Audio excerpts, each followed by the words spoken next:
1, 2.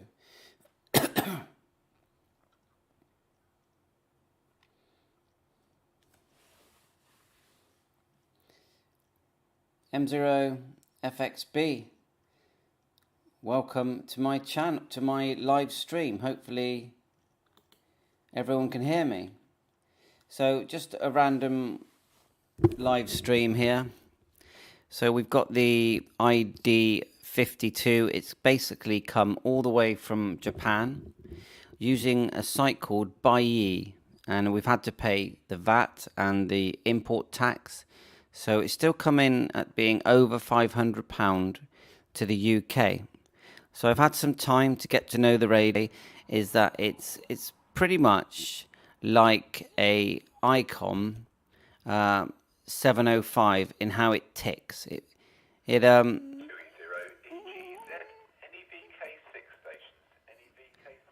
I've got someone coming in on HubNet at the moment via my All-Star node. Just turn that down. So the reason I say that is because the menu structure, the cable that connects it to the computer is the same driver. I've used terminal mode on it via Doozy, and that doesn't need a special cable, just a normal micro USB. The interesting thing about it is that it's dual DR receive. Now I found that one of the most interesting features. So let's just start to get to know the radio a little bit. So we'll hold down the main button here, and then we'll get it into dual receive. Now the top half is receiving my open spot on receiving talk group 91.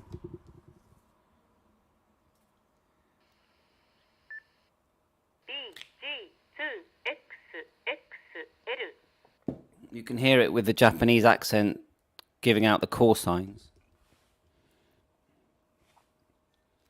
So if we want,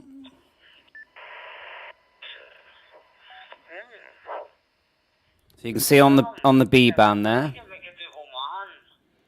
it's receiving my All-Star node as well. Now watch this. If I on the B band, so you go A, B, hold down DR.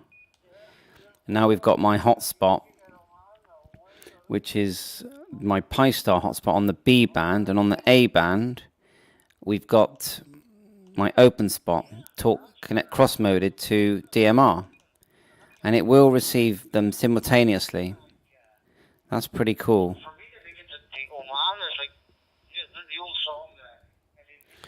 Okay, and then obviously the GPS side, I'll just go quick menu, go to GPS information. So there's the satellites.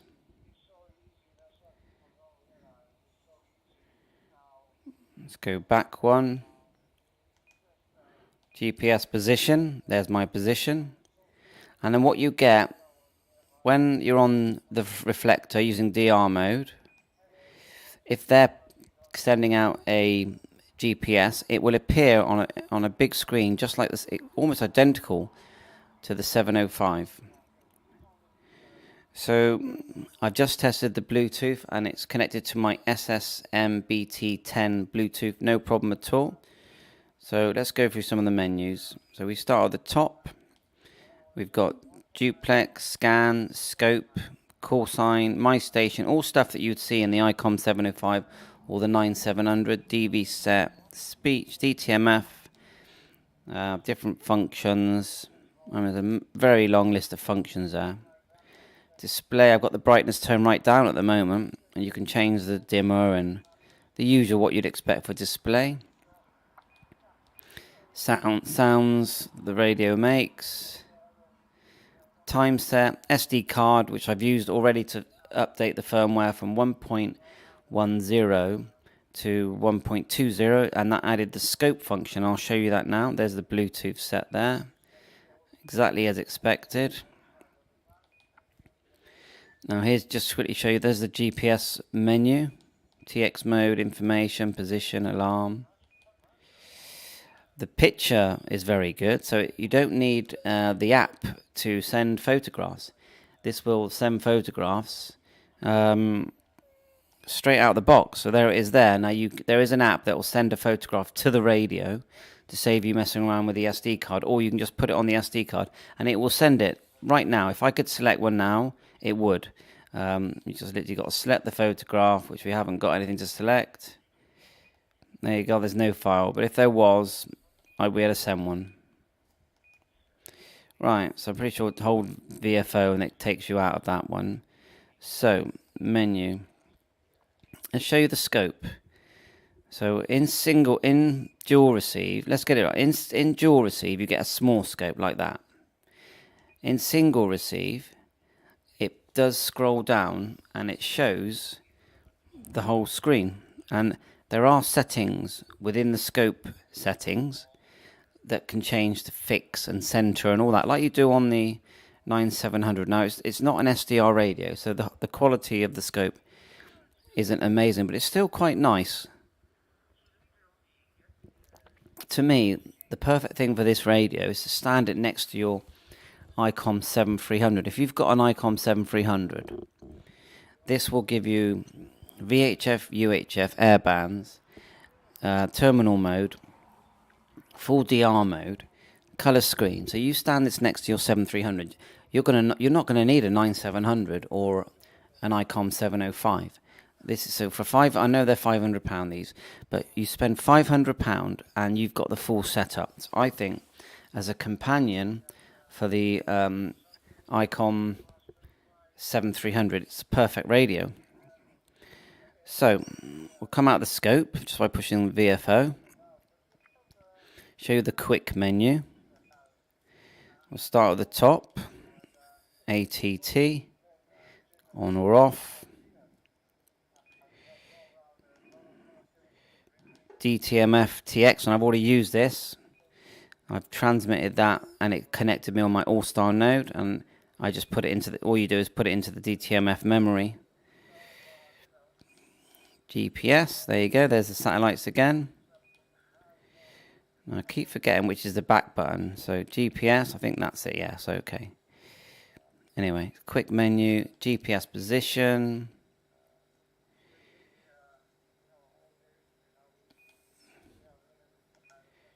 Display type. Oh, right. Large. I didn't have that on large. I had it on small. So I think I prefer it bigger with my bad eyes. De-squelch. Voltage. There's your voltage. The battery's okay, but it's what you'd expect for this kind of radio is going to, drink the battery. And the one that comes with it is only the basic BP271, so it's not the big chunky one, which is what it needs, and I think it would stand on the desk better with a bigger battery. So FM radio, let's turn that on. FM radio.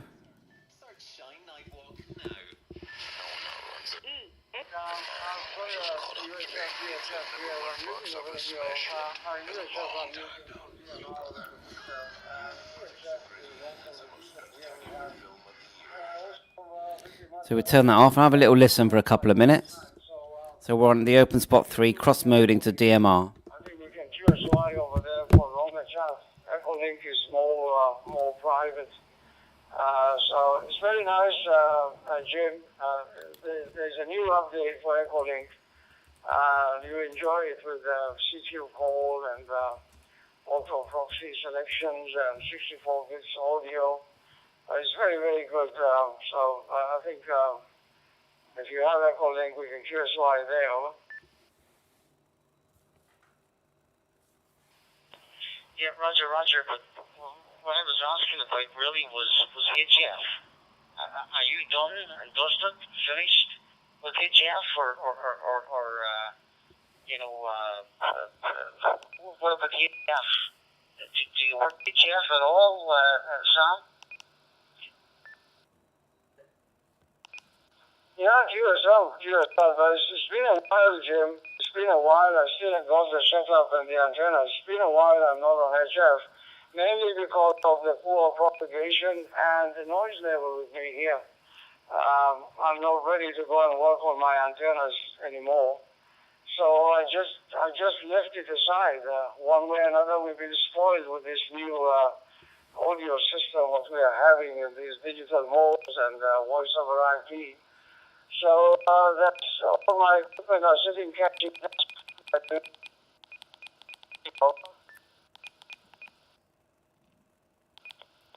Yeah, yeah. Listen, I understand 100%. I'm, I was out for 1960 a wee while ago, and I'll tell you what, the thoughts of having a claimable letter and stuff, and the thoughts of hate. So if anyone's got any questions about the 52, anything you want to know, ask away. And this one's come from Japan, and it worked out the box. I had to change the language to English, but it's transmitting on all the frequencies that I like. The GPS is working great. It's very much like the 51, but then cross it with an ICOM 705, and that's what you get. You don't need any extra cables to connect this to your computer. It's got all the CIV connections. My son was small, and he came up to see me. I'm working on my antenna, and he's giving me a hand for a screwdriver or spanner. And when I finished, I was sweating, and he didn't say anything. When he came down, he said, "Dad, you call this a hobby?" I said, "Yes." He said, "This is work?" I said, I said, "This is part of a joy. You know what you do? You work on your antenna systems and all that, and come down and tune it up, and off you go on the air." But those days are gone, Jim. Those days are gone, and I think with the age you can compromise all those, and it was a good day. I must say that I enjoyed my HF time. 10 meter was my favorite. 15 meter I was in Japan, and each and every band we used for different countries. Those were the days, as I said, And past is a history, but one will not forget. Basically, we are radio hams. But there is nothing wrong to go with day-to-day technology. All those analog landlines are gone now, and you are on touch smartphones. So there are still people like those, but you can't hang around for a quite long time if you're not getting on. You see, if you have a dial-up phone on your desk over there, you cannot use it. And the same reason that if I'm not getting anywhere with HF, why I waste my time? My time is clicking, and I jump to something else which I enjoy. This is what I believe, Why banging my head because HF is real and this is not real or whatever? I don't care. I want to talk I'm talking to you now so clear. You are in Northern Ireland and I'm in Oman, and I'm talking to you as if you're sitting next to me. What else we want? You are a radio ham, and I'm a radio ham, and Ted was a radio ham in Texas, and we are talking to each other without any hassles and problems. So what's wrong with that? Is it because I'm not on the radio airwave, which I cannot get on? Right, so there you go. So I've had a ZL station, so we'll turn it down, turn the scope off, and the ZL station, so we'll get out of DR mode, has asked me if it will transmit on 14800. I don't think it will.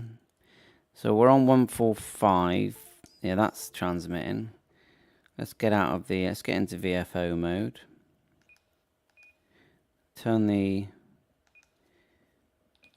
duplex off. There you go. So 145,700 transmit. Now above 1456 off band. So it will only transmit up to 146, just in case the ZL station needs to know that information. So I'll just show you how to do the sort of basics like a repeater. So you go menu, set, go to the top, duplex tone. So repeater tone, you turn the top knob, go back. Same again for the tone squelch, go back. Offset is at the top, select that, select, we've got 0600 for 2 meters here. There is an automatic selection as well if you choose that. Okay, let's go back. And then, so that's that part of setting up a repeater. Then if you want to then go to quick menu, so back out there, go to quick menu, and you've got duplex plus or minus there, quick menu, and you've got tone, choose the tone squelch. That's how you'd do a repeater. Now to store it in the memory, you literally just hold down the MW button. It says memory here, MW, hold that down, and then look, right to a new channel, and then you can choose a channel, turn the top knob, and then hold it again. It gives you the option, right to a blank channel. Yes, and then you can go back in and to memory, and you can tag that and give it a name. So go menu. Now you've got the picture menu, the scope menu, the voice, record. There you go. The FM radio, you've seen that.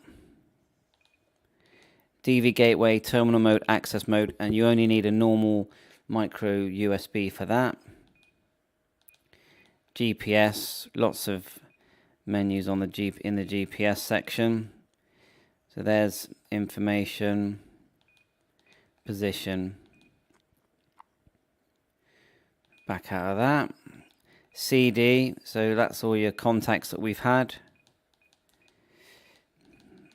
All your DR contacts. And when people are talking on DR, it does give you their GPS coordinates if they're transmitting them in DR mode. I find that the GPS connectivity has been very good on this radio. The battery is okay. And when they give you the 271, but they should give you the bigger one, really. You definitely need a bigger battery. Now it's definitely a bigger radio than the 51, and it feels heavier. It might not actually be heavier, but because it's bigger, it feels heavier. I'm going to grab the 51 a minute.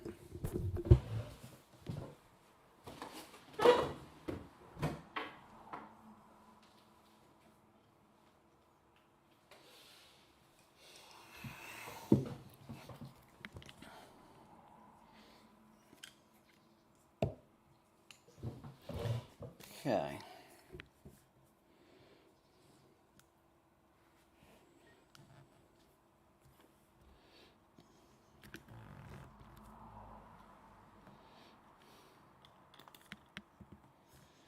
It's a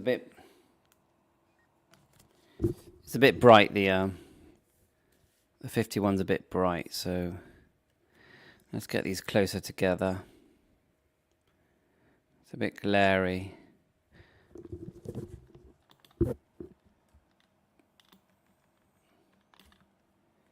See, we can. Not a great picture on but you can see. Trying to clear that up a bit. You got some glaring coming in from outside there. There you are. That helped.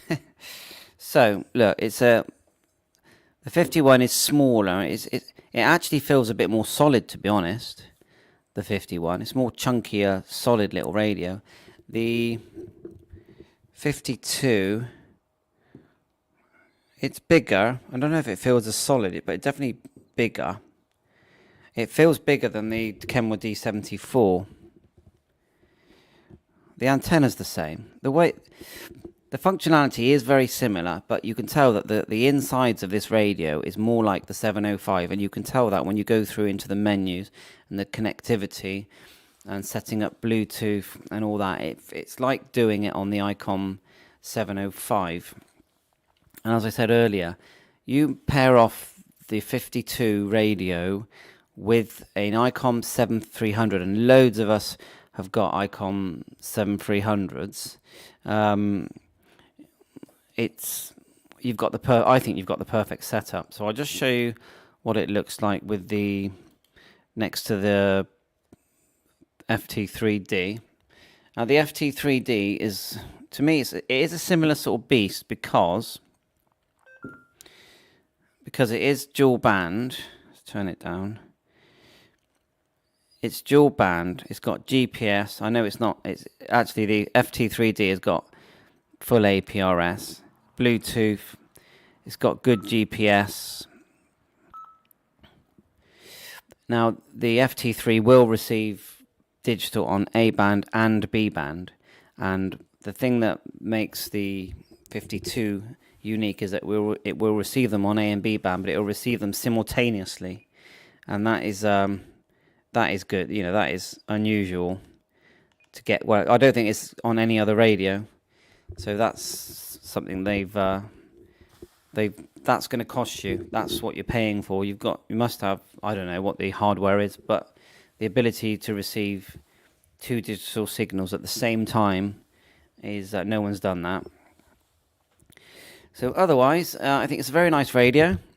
I think it's worth the money. I think, you know, to have a radio this sophisticated is going to cost you, in the USA, I say $450. Over here, we have VAT and all these sorts of charges. The audio is good. The battery is average. You definitely need a spare battery. The menus, if you've had a 705, you'll know the menus quite well. If you've got a 7300, you might have to learn it, but if you've got a 9700, then you will be very familiar with this radio. And the Bluetooth does work. SD card works well. I have upgraded the firmware. The firmware was 1.20, and now it's 1.10, and now it's 1.20, and that added the scope. I've had to get it all from Japan, which is not difficult. Let's see if I can get the information on this radio. See if there's there is others. Information. Version. There it is there. So there's the version 1.20 and then the rest of it. Bluetooth 1.12, which works no different than my 705. You can clone it. Now the CS programming software, yeah, that's free and that comes with it. So the next thing I've got to test is whether that CS programming software will actually connect without a cable. I will test it in my next video, whether it will work with the Bluetooth. Now that would be good, because if you look in your menu, in your Bluetooth menu, Bluetooth set, Bluetooth device. Now I think there's a connectivity, there's another selection in here.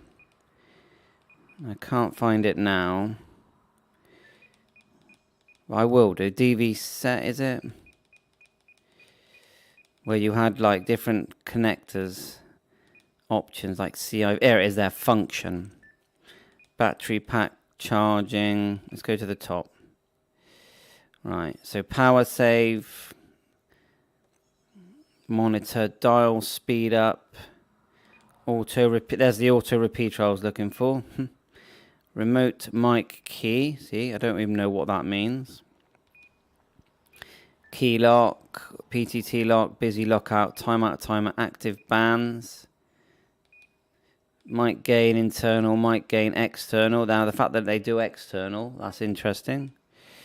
Vox. Now the CIV functions. Look, one of them says USB and Bluetooth, so you can set an address. Now I don't know how all that works, but I know that's important for linking things up. So let's just turn it. It just goes. Yeah, I recognize these type numbers. So I'll leave it at 0.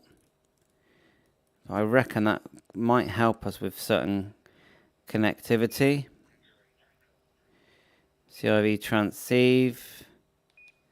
Baud rate. Yeah, look, you can set that, and that matters, doesn't it? CIV address. Well, that's definitely going to matter. Can you see that? This actually might even work with the RSBA1 software, because some of those addresses and things I recognize from running my RSBA1 remote software. So, and I have got that. So it's another thing I'm going to play with, and if I get it working, I will be doing a separate video on that. So that's it really. I think I've showed you everything. We got the scan, the usual scan, VFO memory. So lots more. First impressions out the box. I like it. It's a keeper. It is up there with things like the FT3D. If you've got an ID-51, I wouldn't say this is a complete replacement, because I think the ID-51 is smaller and a different kind of experience. Similar, but I think really, if you really like 7300s and the ICOM 705, 9700 type radios, then this is the handheld for you. Yeah, I hope you find it interesting. There's going to be about 20 videos on this, and then eventually I'll do one long review on the radio. And so yeah, enjoy playing radio. If you like my channel, please just like and subscribe. So 7.3, all the best.